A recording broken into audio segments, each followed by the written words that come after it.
much more easier than accessing deities, for example, is accessing what is called spirits, whether they're lower level entities, because they are more bound to the earth, to put it another way. And also they are more gross than a deity. So the question is the deity inside you or outside you, it becomes a meaningless question. Because you are great Upasakas. The individual may be sitting here at one moment, somebody else sees him at another different place, another person sees it at another different place. How is that even possible? But some experience of the other of the deity will come to you if you do it correctly, and if you have slight amount of capacity. And so I suppose let's take some questions now.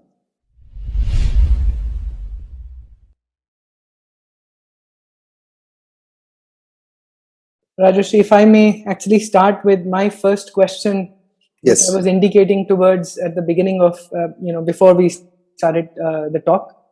So we had a speaker, Anand Venkatraman, and he spoke on interpreting Tantra as subjective neuroscience. This was maybe in 2019 sometime. Right. And through the course of his talk towards the end, he actually mentioned that he'd read a book by Dr. Subhash Kak called The Gods Within. And then he talked about that of referring to Shankar Bharadwaj Khandavali's work, who's the editor of Hindupedia and also writes a lot on Tantra, that deities are not beings out there somewhere. They are basically mantras, which is what you repeated as well. And they're a portal to access different parts of your brain, your physical, physiological structure of the brain, which opens up with the practice or japa of a mantra. So are deities real? Are they beings beyond the realm that we live in? Or are they simply energies which we get access to by their worship or by the japa of a mantra or vigraham?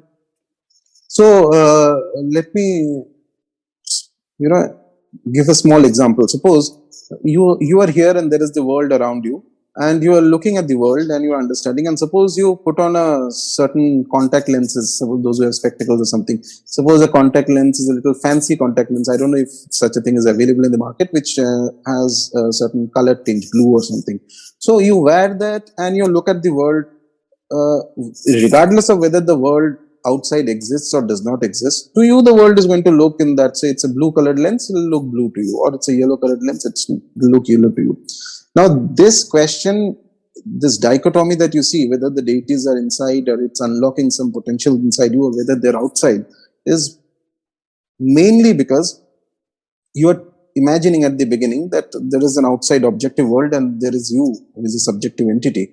But your interaction with the world at every time is also changing certain things inside your consciousness. Your Chaitanya is interacting every moment with the world around you, and because of the interaction, it is taking feedback, it is reacting. So it is having it's coloring your perspective of how the world is. So this is, I'm saying, at the beginner level, and at the highest level of, if you look at it, the philosophically, the highest siddhis that you attain. And by siddhi, I don't mean just a miraculous power where an individual becomes a very high level upasaka and becomes one with the universe. Suppose you become one with the universe. I'm just literally saying that, and not in a figurative way, but literally your consciousness expands. Your Chaitanya goes to the level where you feel an actual oneness with the universe. So the question, is the deity inside you or outside you? It becomes a meaningless question, because you are the universe, and you are the universe not in just a very limited sense of the term. You are the universe in a practical sense. It is very much possible. Admittedly, it's rare. It's not so easy for everybody, but it's possible. There are people who have done it at the very high levels of tantric upasana and tantric siddhis. You may find, for example, there are stories, and some of them I had seen with very great upasakas. The individual may be sitting here at one moment, somebody else sees him at another different place, another person sees it at another different place. How is that even possible? But whether it is doing or not doing, first thing is that, is it real or not? Yes, 2-3 people are actually having an experience that is absolutely extraordinary and beyond normal. So if that kind of a change is possible in a human being, it is also possible at a very high level, those who are capable of it, where the universe becomes one with you. And at that state, the question that whether the deity is inside or outside is meaningless. From a practical point of view, though, when you're doing the sadhana, it is very, very good to think of the deity both first as outside. Why? That is because you will see changes. And this is a thing that is not that difficult also to attain, because there are many upasakas, and some experience of the other of the deity will come to you if you do it correctly, and if you have slight amount of capacity.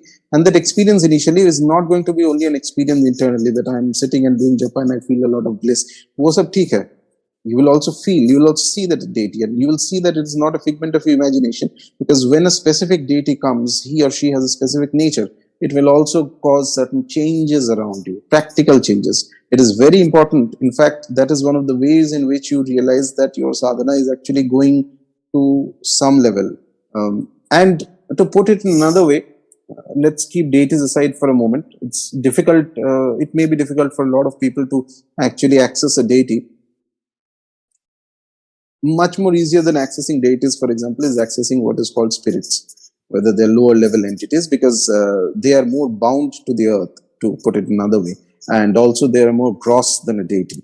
So there are places, not just places, there are people who have had experiences of various kinds of, this spirit or some kind of whether, even if it's scary, the fact that such a thing exists outside of you, at least that is how it appears to you initially, that there is something outside of me here at this specific place that can cause a disturbance.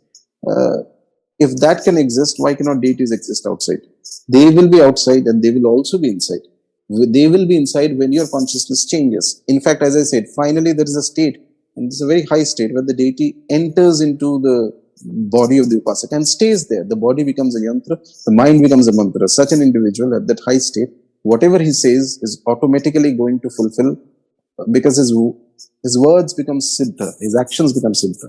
So that is one way of looking at it.